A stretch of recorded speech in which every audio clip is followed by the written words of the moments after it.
Hello, everyone. Today we're talking about how you can create your first subscription product in Revenue Cloud. So we're going to create a configurable, simple product where users have to go through, or at least can go through the configuration screen to set attribute values. So we're going to make sure to set our fields up correctly so that can be true, right? So we've got different types of simple products you can create. So either a static simple product, meaning a flat product with no attributes, no product components.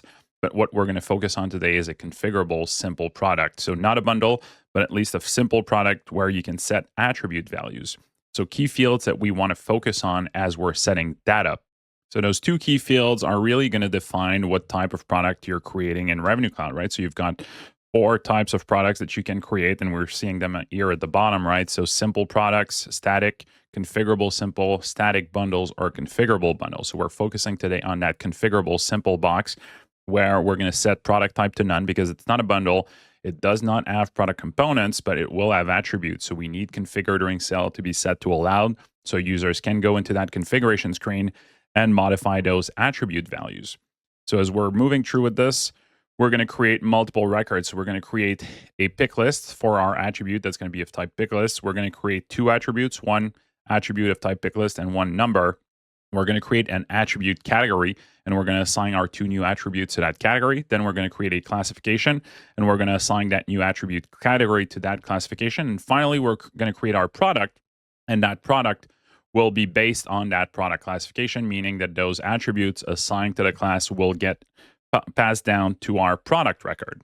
Now, you could still create the product first and do everything else afterwards, and then assign that based on field on the product record to get the attributes to assign. But simply logically for our go through today, we're going to go in order and finish with the product and then test it against the quote. So with that said, let's jump in Salesforce and start to build this. So I've got Salesforce here on the left, and we've got our build order on the right. So again, we're going to start with our pick list, then move on to attributes, category, classification, and product. The first thing we'll create is our pick list. So to create your pick list from the product catalog management homepage, you can scroll down to the attribute section. You should find a portion where you've got the pick list option. Click through to that pick list option. We're going to create a new pick list. That pick list name will be license tier options. We'll set it to draft for now. Data type will be text. No need for a unit of measure. You can add a description if you want at this step, if you're following along with your own example. And then on the related tab of your attribute pick list, you're going to go down, create new attribute values. So the 3 attribute values we want are going to be basic, professional, and enterprise. So we'll do basic, and we'll use that for abbreviation code, display value, and the actual value. We will set that one to default. Do make sure you set your value to active as well. And sequence will set to 10. Again, we've got 3 values, so we'll use 10, 20, 30 for sequence, meaning that if, in a couple months, someone comes back, business comes back, says, hey, we need a 4th picklist value, you can insert it anywhere in there because you've got space, right? So you can set it to 15 to insert between basic and professional. So we've got our first attribute pick list. It's active. It's set to default. We're going to create our second one, which is going to be professional. So again, I'll use something similar for name, abbreviation code, and display value. This one obviously won't be default, but do make sure you set it to active. Then set your sequence again to 20. It's save on that new picklist value, and we're going to create our last picklist value, which will be enterprise. Again, I'll use that enterprise value across the different fields that I've got on there. Set it to active, display value, and sequence will be 30 for that new picklist value. Once you've got your third picklist value created, it's save. Go back to your attribute picklist record. Make sure you go back to details and set that attribute picklist to active. And now we're going to be able to use it as we go into creating our attribute definition. So we need to create 2 attribute definitions. So again, in your app, look for attribute definitions, and we're going to create both of them. So hit new on attribute definitions. First one is going to be license tier. So let's call it license tier. Label will also be license tier. API name does need to respect typical API name rules. So either no spaces or underscores where there would be spaces.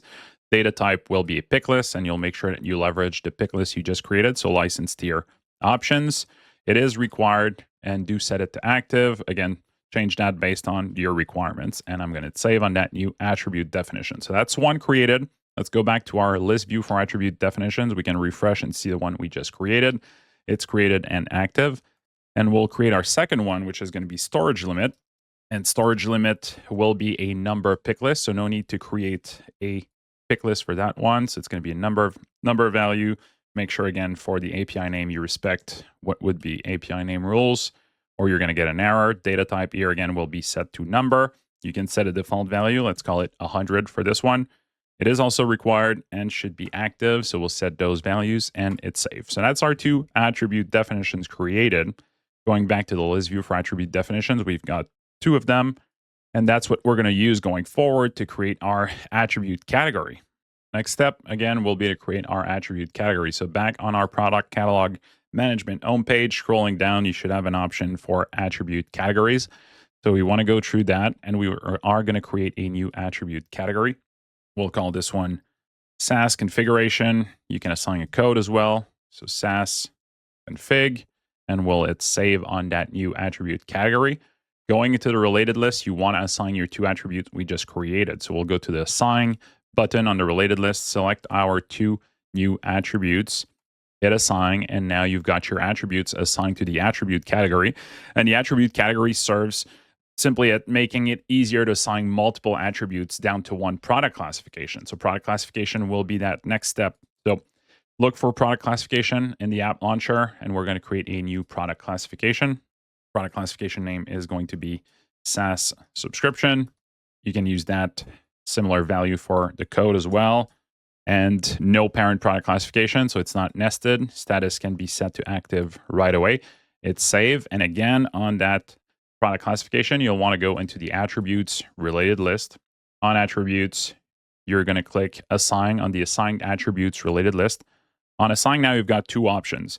So you could either assign individual attributes. So we created two attributes. If you only wanted to assign one or the other without using the category, you could choose that option. But we're going to leverage the assign attributes by category because we created that attribute category that groups both attributes we've created so far. So we'll click through SaaS configuration, we'll hit assign, and that's going to pull both attributes that we've created at this point onto our product classification. So now when we get to creating our product, we'll choose that product class as the template for our product, and those attributes will get carried down to our product. So moving on, next step will be to create our product. So in the app launcher, simply look for the product list view, right? Product object, you're going to create a new product. Product will be called the Cloud Sync Pro Annual. No need for a product family. You can set the product code if you want. Set it to active. And here's what's important here, right? So we want to choose our product classification in the based on lookup field. So we'll choose that SaaS subscription product classification. Then configure during sale, as we talked about initially, we want set to allowed. Product type, we state to none because it's not a bundle. It won't have any product components. It's simply going to be a simple product with attributes. And now it's save on my product. And now what's next? So we want to make sure we have our product selling model option defined against our product. So in the related list, we'll go to product selling model option. We'll create a new one. This is an annual product, so I'll choose term-based yearly. Proration policy will be set to our default proration policy. I'm going to hit save on my product selling model option. Go back to my product. Now we want to create our price book entry on this product, which should be $2,400 a year. So as we're looking through the related list, we can also see that because we used our product classification, we've got our inherited attributes that got assigned to that product, and we can add our price to the product. So again, we're going to select $2,400 as the list price. Product selling model should be the same thing you chose for the product selling model option. So term-based yearly, and that's enough for that product. We can hit save, and now our price book entry is created, and we can go back to our product record. And now our product record is created. We have everything we need on that. But a quick note on attributes. Attributes are inherited through the product classification, but you always have the option to override specific values for that attribute once it's assigned to your product. So for example, if I look at that storage limit inherited attribute, I click the down arrow and hit configure. So if you remember correctly, when we created the attribute definition, we set up all the different fields that were related there, including default value. So default value is 100 for that specific attribute, but you always have the option to change that and that's only an example, right? If it was a pick list, you could change the default value of the pick list as well. But let's say that for that product specifically, the default value for storage limit should be set to 125. Now that does not update the attribute definition itself. That one will remain set to 100, but we're overriding that value for that specific product. You can also decide to not make it required for a specific product while you're in here, or if you wanted to do attribute-based adjustments on pricing, you could set that checkbox to is price impacting, which would allow you to have price impacts in your price waterfall based on that attribute value. So let's hit save on our now overridden attributes. Let's go back to our product. And if I take a look at the attributes tab on my product here, we can now tell that we've got an overridden inherited attribute, right? So I've got those two inherited attributes, but one of them is now overridden because we overrode the default values for that attribute. So that's what's going to carry into our configuration screen when we get to adding that product onto our quote.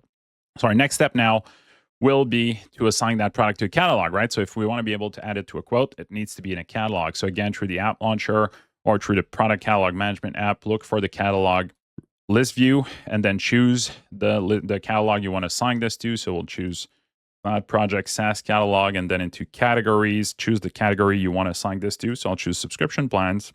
And then on your category, under related list, you should have the option to assign a product to that specific category, which is where we want to go. So we're going to hit assign products. We're going to choose our new Cloud Sync Pro annual product. We're going to hit next. And now our product will be assigned to that category, but it's not available for quoting yet because we haven't refreshed our decision table yet, right? So when you create products in Revenue Cloud, you always need to refresh your decision table for the price book entry. So to do that, we'll go into setup. In setup, we'll look for decision tables. Under the decision tables options, you want to look for that price book entry V2 decision table.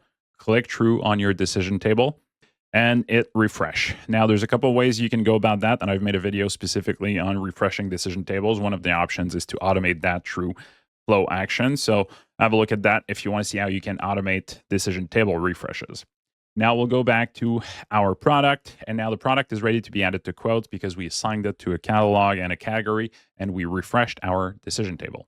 So it's now time to go on to a quote and see what our product looks like as an end user. So we'll go to quotes, list view. You can choose an existing quote or create a new quote. So we'll simply create a new quote for this. So we'll do Cloud Sync Pro quote, Cloud Sync Pro quote.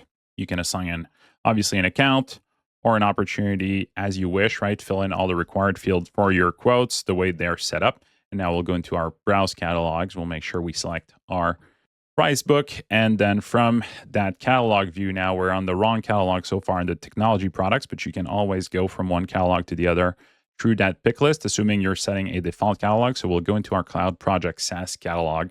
And now we've got our Cloud Sync Pro annual product. I'll hit add. And I'll save my quote, which will add the product to our quote. Once the product is added to a quote, we'll have the option on the right-hand side through that down arrow to go into the configuration screen and set our attribute values.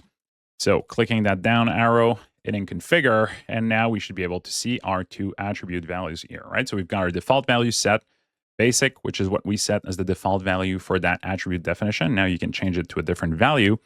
And the other one, right, default value for storage limit was 100, but now we set it to 125 for that specific product. So you can also override this value, set it to 150 if you need, and complete your configuration, save and exit. Obviously, on top of this, you're going to be able to build constraint modeling language to build configuration rules. And I've got a couple videos on that if you're curious, right? So if you need to limit the values or control what types of values and ultimately build custom pricing based on those attribute values through your pricing procedures. So all of that can be done now that you've got the setup made for your base product. And that completes our build for a new product, configurable, simple product in Revenue Cloud. So simple product, not a bundle with attributes. So we created our attribute, Picklist, the attribute itself. We assigned them to a category, product classification, all the way to product. And that led to our quote that we've built that's got all of that. I do want to take a moment to thank our channel members that have access to exclusive videos.